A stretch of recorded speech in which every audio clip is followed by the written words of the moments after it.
नमस्कार साथियों, स्वागत है आप सबका मंजिल सीरीज में। आज के इस वीडियो में हम लोग इलेक्ट्रोस्टैटिक का बहुत ही इंपॉर्टेंट टॉपिक कूलम्ब्स लॉ और इलेक्ट्रिक फील्ड इंटेंसिटी के बारे में समझेंगे। तो चलिए हेडिंग डालते हैं कूलम्ब्स लॉ।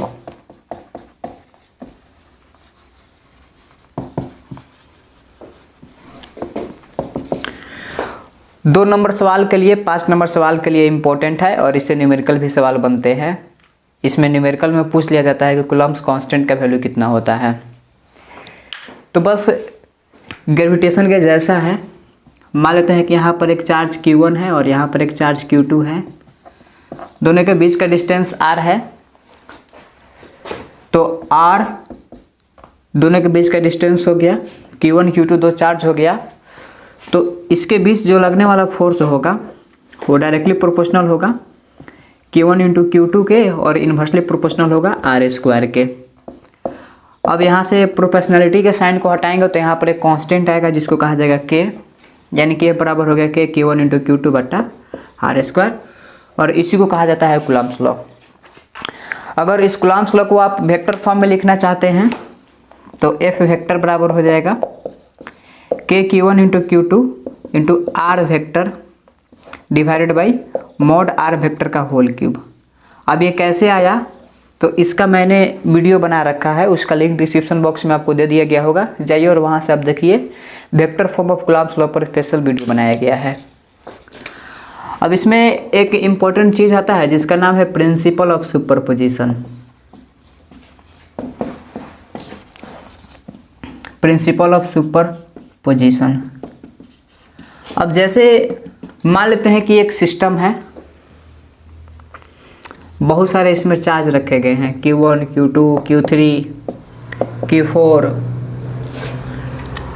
अब पूछा जाएगा कि नेट फोर्स ऑन Q1 बताइए।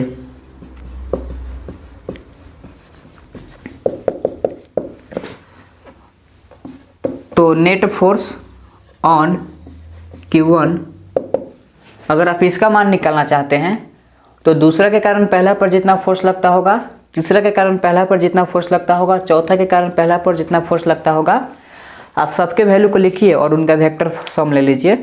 इसी को कहा जाता है प्रिंसिपल ऑफ सुपरपोजिशन। यानी कि अगर Q1 पर निकालना चाहते हैं तो आप पहले F12 लगाइए वेक्टर के साथ, तब F13, इसको कहा जाता है फोर्स ऑन 1 ड्यू टू 2। तब लाइए F14, वो भी वेक्टर के साथ, एंड सो ऑन। और आप जानते हैं कि न्यूटन के तीसरे नियम के अनुसार पहला दूसरे पर जितना फोर्स लगाएगा उतना ही दूसरा पहले पर फोर्स लगाएगा। मैग्नीट्यूड वाइज दोनों का मान सेम होगा, बट डायरेक्शन वाइज दोनों एक दूसरे के अपोजिट होंगे। दोनों के बीच में 180 डिग्री का कोण बनेगा और इसी को कहा जाता है Coulomb's law. Principal of superposition पर अच्छे से सवाल बनते हैं।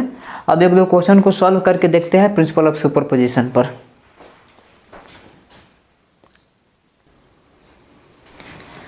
अब जैसे सवाल हमसे पूछा जाता है कि एक स्क्वायर है जिसका साइड लेंथ a है और इसके चारों कॉर्नर पर Q चार्ज रखा हुआ है, तो किसी एक चार्ज पर नेट फोर्स कितना होगा। मान लेते हैं कि इस चार्ज पर नेट फोर्स निकालना है। ABCD नाम दे देते हैं इस स्क्वायर का। अब इस पर नेट फोर्स कितना होगा, तो according to principle of superposition अगर किसी सिस्टम में 2 से ज़्यादा चार्जेस रखे गए हैं और किसी एक चार्ज पर नेट फोर्स फाइंड आउट करना चाहते हैं तो बाकी चार्जेस के कारण इंडिविजुअल फोर्स का वेक्टर फॉर्म यही उस चार्ज पर नेट फोर्स के बराबर होगा, और इसी चीज़ का नाम होता है प्रिंसिपल ऑफ सुपरपोजिशन। अगर हम इस पर निकालना चाहेंगे, क्योंकि ये सिमेट्रिकल है तो किसी एक चार्ज पर पूछा है तो सब बराबर होगा, तो किसी एक को भी ले सकते हैं। मैंने इसको लिया है। तो इस चार्ज पर इसके कारण जितना फोर्स लगता होगा, इस चार्ज पर इसके कारण जितना फोर्स लगता होगा और इस चार्ज पर इसके कारण जितना फोर्स लगता होगा, अगर सबका वेक्टर सम ले लिया जाए तो हमारा नेट फोर्स आ जाएगा। तो अब देखते हैं ज़रा इसके और इसके बीच में कितना फोर्स लगता होगा। अब चूँकि अगर चार्ज एक जैसा होता है तो वहाँ पर लगने वाला फोर्स रिपल्सिव होता है, अगर चार्ज अलग अलग होता है तब वहाँ पर लगने वाला फोर्स अट्रैक्टिव होता है। तो यहाँ पर मानकर चलिए बाय डिफ़ॉल्ट ये दोनों चार्ज का नेचर एक जैसा है, तो यहाँ पर फोर्स रिपल्सिव होगा, तो इसके वजह से इस पर इस डायरेक्शन में एक फोर्स आएगा। इसकी वजह से इस पर एक इस डायरेक्शन में फोर्स आएगा, मान हो जाएगा F बराबर के क्यू स्क्वायर बटा ए स्क्वायर। अब ये भी उसी के बराबर हो जाएगा। अब दो वेक्टर 90 डिग्री पर है तो इनका रिजल्टेंट √2f हो जाएगा। अगर दोनों वेक्टर बराबर है और दोनों के बीच में 90 डिग्री का कोण बना हुआ है तो इनका रिजल्टेंट √2f होता है, क्योंकि हम जानते हैं कि मॉड ऑफ r बराबर √a² + b² + 2ab cos theta होता है। अब इसके वजह से एक और फोर्स लगेगा इस डायरेक्शन में,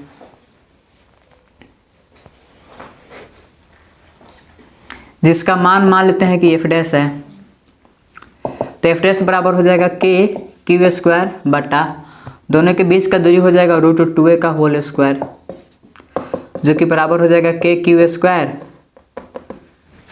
√2a का होल स्क्वायर यानी कि 2a का होल स्क्वायर, और के क्यू स्क्वायर बटा ए स्क्वायर को ऑलरेडी हमने f बोल चुके हैं, अब बटा में 2 है।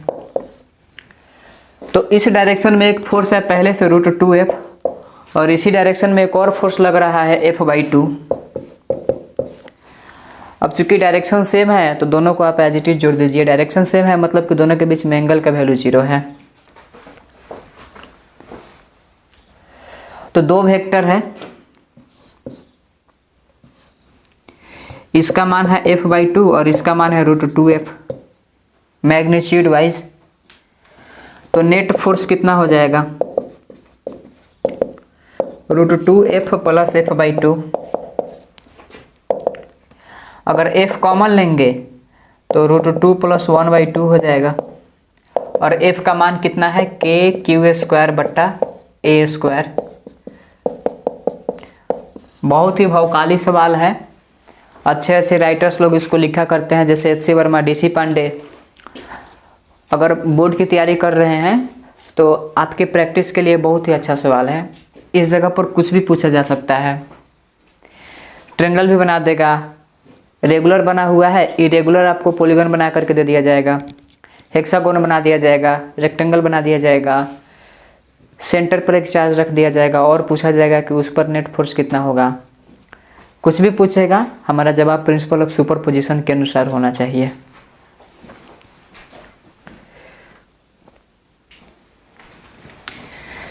चलिए अगला सवाल को बनाकर देखते हैं। अगला सवाल हमसे पूछा गया है कि मास का क्यू चार्ज का कोई, मान लेते हैं कि एक चार्ज है जिसका मैग्नीट्यूड है Q, इसको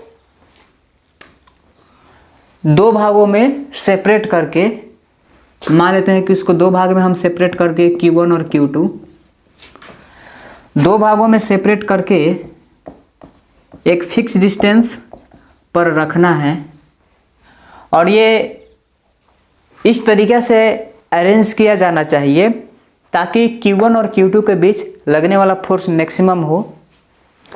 तब बताइए कि Q1 बटा Q2 का मान कितना होगा। तो वीडियो को पॉज कीजिए और सवाल को बनाने की कोशिश कीजिए।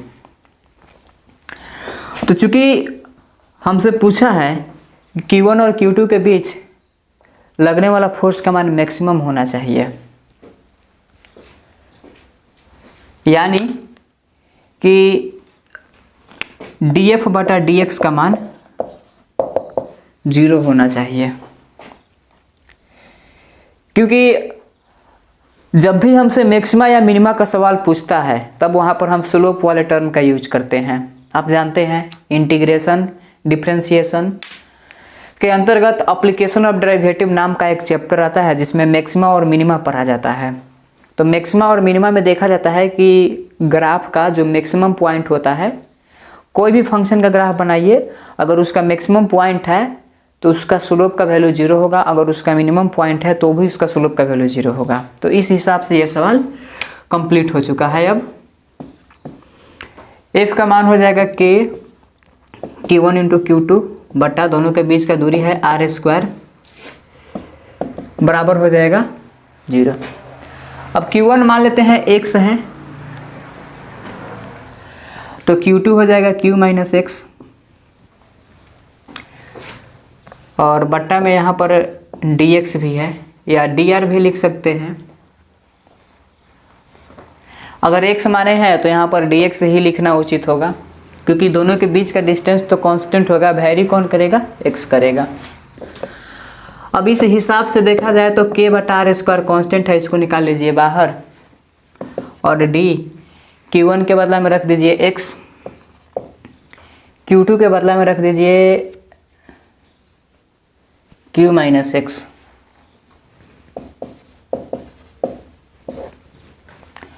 बट्टा में हो जाएगा dx, बराबर में हो जाएगा 0। ये दोनों टर्म इधर आ जाएगा, हो जाएगा 0। तो d x में q से गुना करेंगे तो एक्स क्यू, माइनस x में x से गुना करेंगे तो एक्स स्क्वायर बट्टा dx बराबर हो जाएगा 0। यहाँ से बचेगा d एक्स क्यू बटा dx minus D x square बटा dx बराबर 0।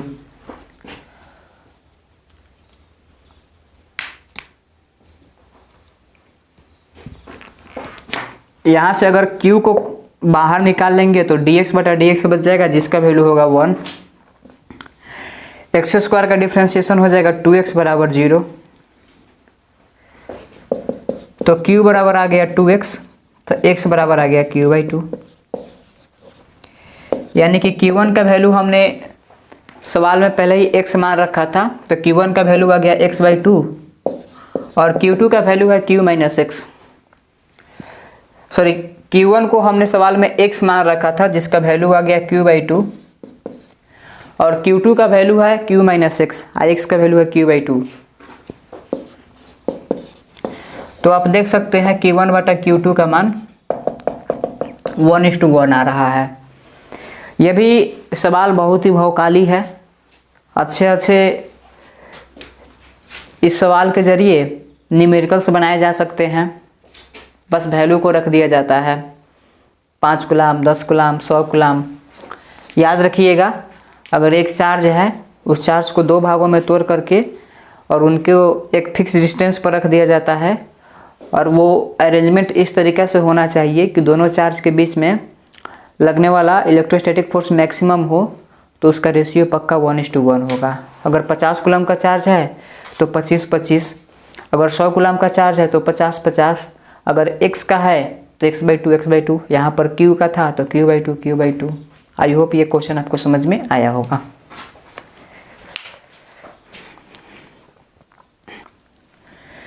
चलिए अब दूसरे प्रकार के सवाल को सॉल्व करते हैं, जिसका नाम होता है नल पॉइंट मेथड। अगर प्रैक्टिस के नज़रिए से देखा जाए तो ये भी काफ़ी तबाही मचाने वाला सवाल की श्रेणी में आता है। सवाल आपसे पूछा कि यहाँ पर Q1 और यहाँ पर Q2 दो चार्ज एक दूसरे से r डिस्टेंस की दूरी पर रखे हुए हैं। बीच में Q चार्ज को कहाँ रखा जाए ताकि ये सिस्टम इक्विलिब्रियम में आ जाए। अगर आप सॉल्व कर सकते हैं तो वीडियो को तुरंत पॉज कीजिए और सॉल्व कीजिए। बहुत आसान सवाल है, लेकिन भौकाली मचाने वाला सवाल है। H.C. Verma, D.C. Pandey, Irodov, Resnick Halliday, आप जितने भी फेमस राइटर हैं सबकी किताबों में इस सवाल को ऑब्जर्व कर सकते हैं। अगर बोर्ड के परीक्षा में आप प्रैक्टिस करना चाहते हैं तो ये सब सवाल आपके लिए बहुत ही इम्पोर्टेंट होगा। एक सवाल से आपका दिमाग खुल जाएगा, आने वाला चैप्टर आपके लिए आसान हो जाएगा। तो मुझे उम्मीद है कि आपने प्रैक्टिस कर लिया होगा। देखिए, रिजल्ट आए या ना आए इससे कोई फ़र्क नहीं पड़ता है। एक बार कहा जा रहा है तो वीडियो को पॉज करके प्रैक्टिस ज़रूर कर लेनी चाहिए, इससे सेल्फ कॉन्फिडेंस आता है। अगर आंसर आ गया तो आपका मनोबल और ज़्यादा हाई हो जाएगा, नहीं तो ऐसे ही वीडियो को देख रहे हैं तो फिर कोई फ़ायदा नहीं होगा। कम से कम पेन और कॉपी लेकर के आप बैठा कीजिए। ऑनलाइन पढ़ाई में यही सबसे बड़ा मैटर करता है कि जो चीज़ अब क्लास में देख रहे हैं, मोबाइल में या लैपटॉप में अपना देख रहे हैं, उस चीज़ को आप नोट कर रहे हैं कि नहीं कर रहे हैं। वरना मूवी की तरह इस वीडियो को भी भूल जाइएगा जैसे मूवी को भूल जाते हैं। इसलिए पेन और कॉपी लेकर के बैठना बहुत ज़रूरी है। मान लेते हैं कि Q1 से इस Q को x दूरी पर रखा गया, तो इस Q का Q2 से दूरी हो जाएगा r - x। अगर कोई चीज़ इक्विलिब्रियम में है, यहाँ पर सिस्टम को ही इक्विलिब्रियम में कहा जा रहा है। इक्विलिब्रियम का मतलब होता है net force is equal to 0। पूरे सिस्टम पर लगने वाला नेट फोर्स का मान 0 होना चाहिए, तब कहा जाएगा कि ये चीज़ इक्विलिब्रियम में है। तो अगर इस चार्ज पर इसके वजह से और इसके वजह से लगने वाला फोर्स का नेट वैल्यू 0 हो जाए तो कहा जाएगा कि ये सिस्टम इक्विलिब्रियम में है और हमसे यही पूछा जा रहा है। तो इस चार्ज पर इसके वजह से भी एक फोर्स लगेगा, इसके वजह से भी एक फोर्स लगेगा। Q1 की वजह से और Q2 की वजह से लगने वाला फोर्स अगर दोनों आपस में बराबर हो जाएंगे तो एक दूसरे को कैंसिल आउट कर देंगे, और एक दूसरे को अगर कैंसिल आउट कर देते हैं तो समझ जाइएगा कि सिस्टम इक्विलिब्रियम में आ गया है। तो चूंकि यहाँ पर जो चार्ज होगा, इस चार्ज को Q1 पक्का अट्रैक्ट कर रहा होगा और Q2 ये भी इसको अट्रैक्ट कर रहा होगा, मतलब अपनी तरफ खींच रहा होगा। या अगर रिपेल भी करेगा तो Q2 इसको Q1 की तरफ धकेलेगा और Q1 इसको Q2 की तरफ धकेलेगा। तो एक बात तो फिक्स है कि अगर कंडीशन ऐसा है तो Q1 और Q2 दोनों पर सेम साइन होगा, या तो दोनों पॉजिटिव होंगे नहीं तो दोनों निगेटिव होंगे, और इसका साइन डिफरेंट होना चाहिए, तब जाकर के ऐसा हो पाएगा, अदरवाइज नहीं हो पाएगा। क्योंकि अगर दोनों सेम साइन का है और ये डिफरेंट साइन का है तो इसके बीच में भी अट्रैक्शन का फोर्स लगेगा और इसके बीच में भी अट्रैक्शन का फोर्स लगेगा। Q1 अपनी तरफ इसको खींचेगा, Q2 अपनी तरफ इसको खींचेगा, इसके वजह से और इसके वजह से इस पर जो लगने वाला फोर्स है दोनों बराबर होगा, यानी कि नेट फोर्स 0 होगा। नेट फोर्स 0 होगा यानी कि सिस्टम इक्विलिब्रियम में आ गया। अब यही हमसे पूछा जा रहा है, तो ज़रा इस कंडीशन को लगाकर हम x का मान निकाल कर देखते हैं कि क्या होता है। तो इसके और इसके वजह से लगने वाला फोर्स हो जाएगा Q1 × Q, और दोनों के बीच का दूरी है x²। इसके और इसके वजह से लगने वाला फोर्स हो जाएगा Q2 × Q बट्टा r - x का होल स्क्वायर। Q2 × Q बटा r - x का होल स्क्वायर। K से K गायब, Q से Q गायब। अब यहाँ से अगर Q1 और Q2 का वैल्यू निकालना चाहेंगे तो x² बटा r - x का होल स्क्वायर हो गया, यानी कि x बटा r - x बराबर √Q1 √Q2, यानी कि स्क्वायर हटाए हैं तो रूट आ गया है। क्रॉस मल्टीप्लाई करके देखते हैं, इसमें इससे होगा तो r√Q1 हो जाएगा माइनस, अगर इसमें इससे होता है तो x √Q1 बराबर, इसमें इससे अगर मल्टीप्लाई हो जाएगा तो x √Q2, और यहाँ से x का मान निकाल लेना है। x का मान निकलते हमको पता चल जाएगा कि इस Q को कहाँ रखना है। इन जनरल लिया गया है, सवाल में दे देगा 25 कूलाम 50 कूलाम, दोनों के बीच का दूरी है 100 कूलाम। यहाँ पर इन जनरल लिया गया है, जो रिजल्ट आएगा उसको फॉर्मूला की तरह याद रखना है। तो यहाँ से आप डायरेक्ट कह सकते हैं कि अगर इसको इधर ले जाएंगे तो x√Q2 प्लस x√Q1 हो जाएगा, अब बराबर r√Q1 बच जाएगा।